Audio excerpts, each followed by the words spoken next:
Good evening. From Walnut Hills School for the Arts, my name is Garrett Murphy, a graduate of the class of 2008, and I am delighted to welcome you to the final in our 5-part series, Winter Art Crush.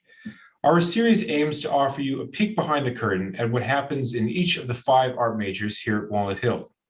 Tonight centers around the dance department, Boston Ballet's professional division at Walnut Hill, and in particular, the Student Choreographic Project, one of the most collaborative annual endeavors here at the school. Leading tonight's discussion with some of our student choreographers and one of the composers, please welcome now 2 students from the dance department who served themselves as choreographers last year, Jake Lapham and Audrey Fields. Thank you, Garrett. So Jake and I will be presenting this year's Dance Crush. We're going to be interviewing the new choreographers for this year. We were both choreographers last year and we really enjoyed the experience, and we're excited to find out the new pieces and understand a bit more about this year's choreographers. So this year we had 8 choreographers from the dance department who were each paired with either a composer or a musician from the music department. And we created these pieces during January term, J-term, which is a selection of weeks in January where we only have arts and no academics, just so that we can focus on these projects. And this year, each project had its own theme, which was related to art as activism. And so each composer got to choose a theme for their project, which influenced the music and the choreography. And now we're going to bring them out to talk about that. Well, thanks for joining us, guys. With us, we have Aiden, Bella, and Celeste, who are dancers and composers. And we also have Rain, who is a composer in this project. So my question for you guys is, for Aiden, Bella, and Celeste, what activism themes did you choose for your piece? And also, did you use a composer or a musician to accompany you? The theme of my piece is anti-war activism, and I'm working with a pianist for my project. The theme of my piece is climate change, and I'm working with a composer named Yuki. The theme of my piece is gender fluidity, and I'm working with a composer, Rain. So Celeste, my first question for you is, as we have Rain here, what was your experience like working with Rain, the composer? My experience working with Rain was super positive, and it was so nice and such a privilege to work with other majors in Walnut Hill. So I thought this was a very unique experience to work with a music major, and we combined our ideas and visions of what we wanted to portray and express in the music piece. And so it went really well, yeah. And now I'd like to ask Rain what your experience is working with Celeste. So my experience working with Celeste is just amazing because we get to communicate a lot, and her choreography also provides me with a lot of inspiration on my piano quintet piece, because our theme is gender fluidity. And by talking with one another, I am able to come up with various ideas that I may not be able to come up by myself. So I'm just really grateful about this whole experience because it really allowed me to grow as a composer and a musician. So my next question is for Bella. All the other pieces are a lot more classical or neoclassical, and yours is the only piece which is modern. So what was that like, having a modern piece, and what were the freedoms or that you had being able to not be within the restrictions of the ballet technique or neoclassical technique? Thank you for asking. I think that I love modern, and that's what I kind of want to do for a career. So I was really excited to get the opportunity to create a modern piece that's a little different from maybe the other pieces. Although I'm sure a lot of other pieces have like contemporary ballet in them as well. But I think I was really inspired by like working bare feet, and I think that a lot of my dancers were excited for the opportunity to not be wearing point shoes. So that allowed for us to do a lot more partnering tricks, a lot more running movements, and it's been really cool. I have a question for Aiden about your dancers. You have the smallest cast, but you also have two different casts within your dancers. You've chosen to double cast and have multiple sets. And I want to know, what did that add to your piece? What were the challenges that you found? And maybe why did you choose that? And yeah. So I chose to have a small number of dancers because I wanted to have a series of duets within my piece, because I really kind of wanted to explore the connection between two people during my piece. So I chose to have a series of two pas de deux. Having alternates, I think, was a very nice experience for my piece because I got to hear feedback from multiple dancers, and we could, have more ideas for growth from these two people. I think it also presented some difficulties because, I have to create for two people with two people in mind, not just like the dancing style of one person. So there were benefits to it, but definitely some challenges that came along as well. That's great. So my next question is for Rain again. How was your composition process different, knowing that you were composing for dancers? I know, well, as you are a composition major at Walnut Hill, you're composing pieces all the time, but was it different having to know that your piece is gonna be performed with dancers in mind? So I think this time the main difference is that before I'm more comfortable writing post-tonal and atonal music, but this time I tried a more tonal and classical style, which is something that I haven't actually tried a lot before. So I think this is definitely a new experience of me as a composer. And also I get to communicate with Celeste, the choreographer, and it actually helped me a lot with my composing process, and I'm able to get a lot of new ideas in a really short period of time. So I think this is just a really good experience for me. Thanks, Rain. My next question is for Celeste, and that is that in your piece, a lot of gender roles have been mixed up from what they traditionally are in classical ballet, and you've incorporated new aspects that we don't traditionally see, such as girls partnering with girls or boys partnering with boys. And I want to know, how did that influence your choreographic process? Did it spark any new ideas? And also, how did your dancers respond to that? What were their excitements or challenges? How did they feel about that? Yeah, so I was really curious about, switching up gender stereotypes in the dance world, because usually it's male and female, man and woman. And I was thinking, well, what if we did, woman and woman, man and man, or, a variation of the two?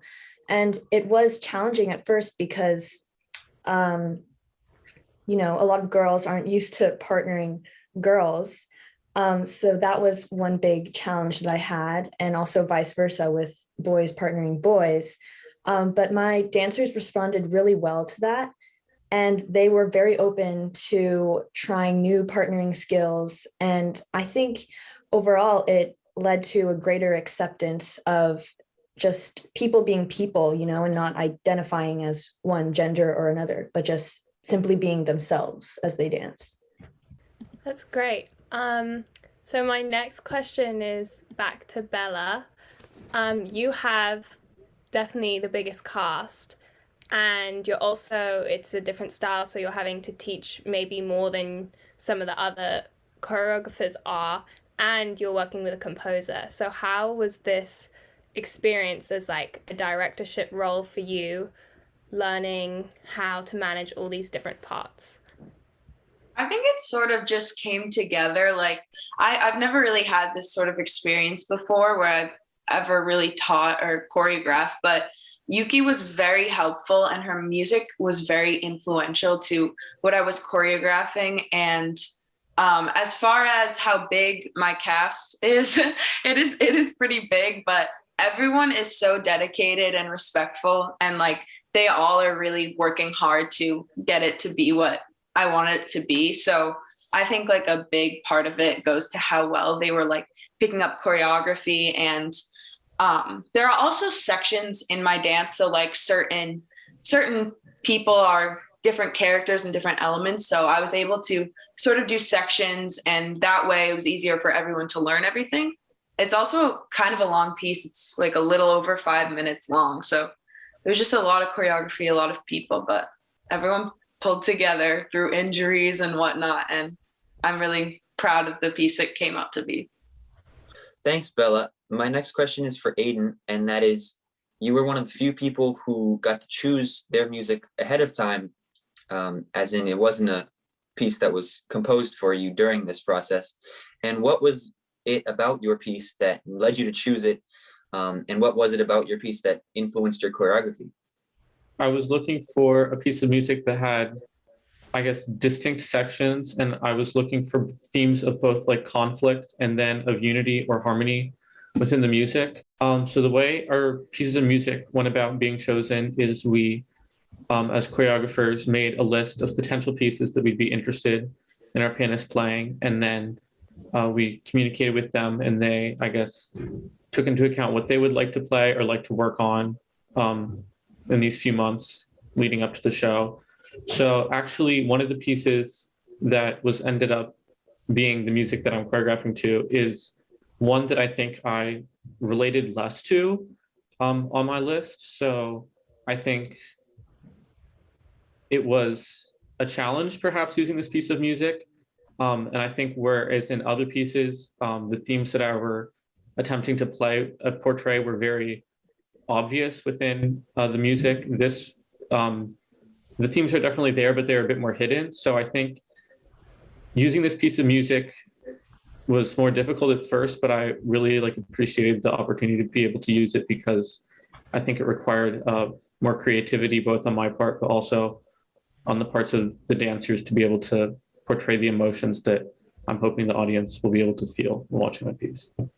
One more interesting thing that was a part of my rehearsal process was one specific rehearsal, the last rehearsal we had actually, I was able to get in touch with Yuki, and she had brought her performers to the studio. So we were able to rehearse live with the live music, which was really exciting because we had only been working with the MIDI, which is like a computerized version of what our song was going to sound like.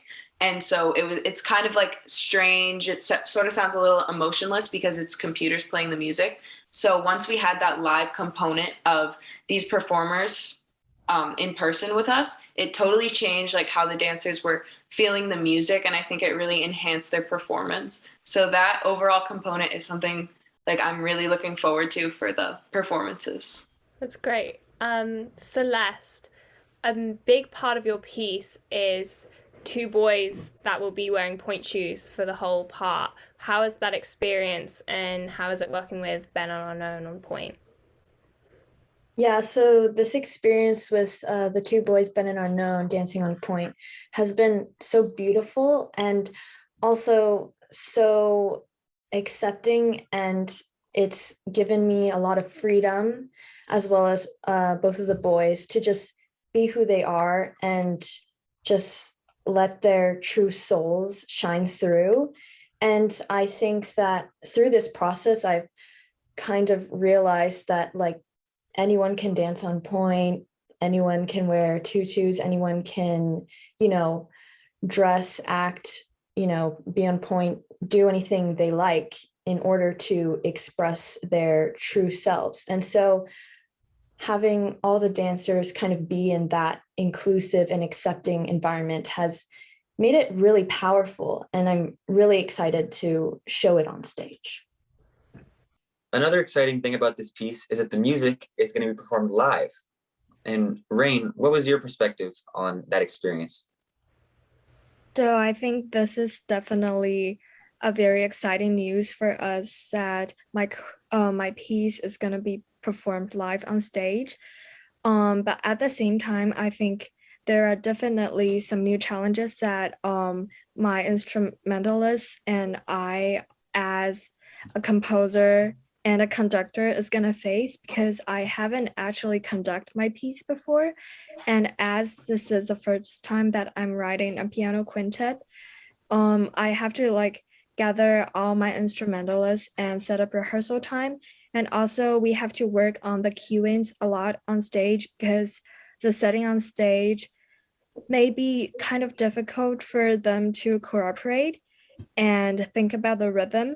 But I think we have been working on that really hard and it turned out really great. And I'm just really excited to see the result.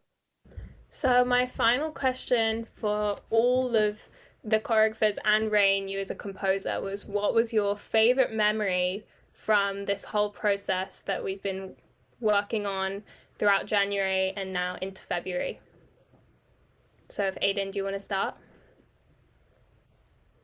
I think for me, it's just been getting to spend time in the studio with my dancers, and just I feel like every day, like just talking to them or just learning more about them. It's been like a great experience to get to know people who you take class with every day a little bit. My favorite memory was when I was welcoming my dancers into rehearsal, like at the beginning of our rehearsal time, and I would take attendance. I would sometimes play music, like if we had a really long day, if we had like conditioning in a ballet class, because sometimes, you gotta raise their spirits so they're excited to rehearse. So sometimes I would play music, like just fun music to have them like welcome into. And one time I played Fantasy by Mariah Carey, and it really raised the spirits in the room. And I think that that's a good environment to be in when you're getting ready to do a lot of hard work. So that was definitely my favorite memory. I think my favorite thing overall during this whole experience was just seeing my dancers like dreams and also my dreams as well come true, because the main duo in my piece, they kind of break the barriers of what a gender stereotype is. And they've been wanting to dance like this for a long time.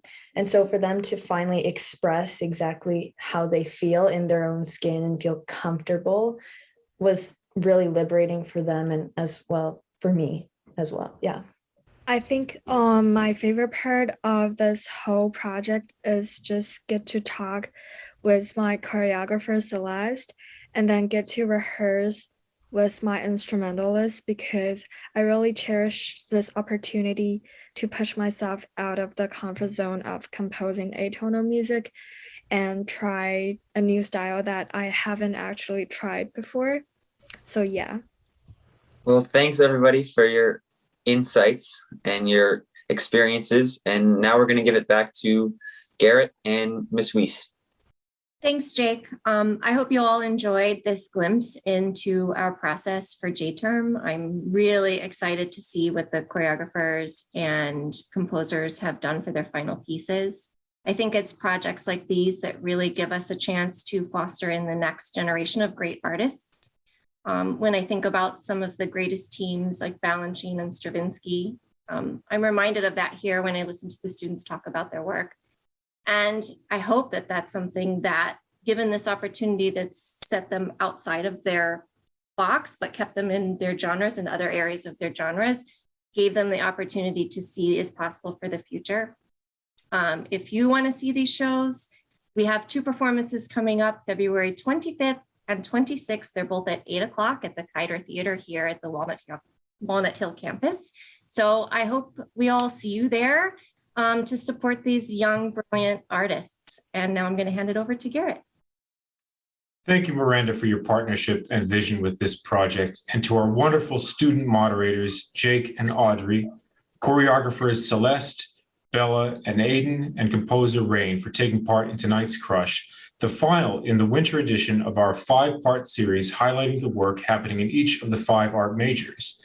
I would also like to extend my gratitude to senior dancer and documentarian Mallory Grothman, who provided the incredible footage for this evening. We invite you to tune in this Sunday, February 6th, from 6 to 8 p.m. Eastern for our 8th annual telethon, Hearts for the Hill, a financial aid fundraiser. This year, we are hoping to raise $75,000 for financial aid and are pleased to share with you a special 2-hour spectacular featuring our talented young artists right here on our YouTube channel. In the meantime, from everyone here at Walnut Hills School for the Arts, be well and have a good night.